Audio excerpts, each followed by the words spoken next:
Actually, ang criteria for judging is talagang grabe. Talagang this season, grabe talaga ang mga percentage. Kasi syempre, kapuso at kapamilya pinag-isto. Grabe ang pressure ng ating mga celebrity. Ngayon, marami na ako nalaman ngayon eh. Ano, sasabihin ko na? Ay, hindi pwede.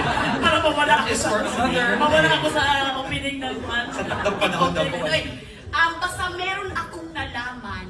Ay, parang may mga... God! Pwede mo sabihin?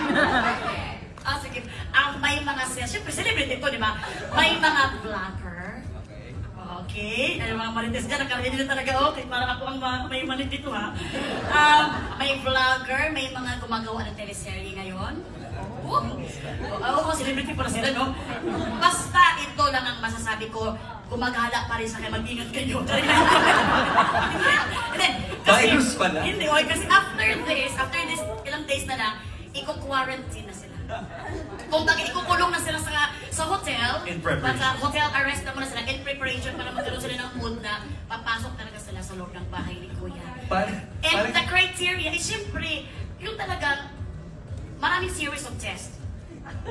May test sa DepEd. May test sa... Matagal test 20. May test sila na ginawa sa medical test. May medical test para sure talaga na hindi ka magkakasakit sa loob ng bahay ni Kuya. Kaya sayang ba yung pagpasok mo?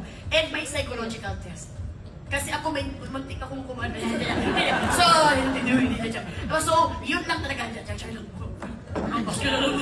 So, yun naman ang awan.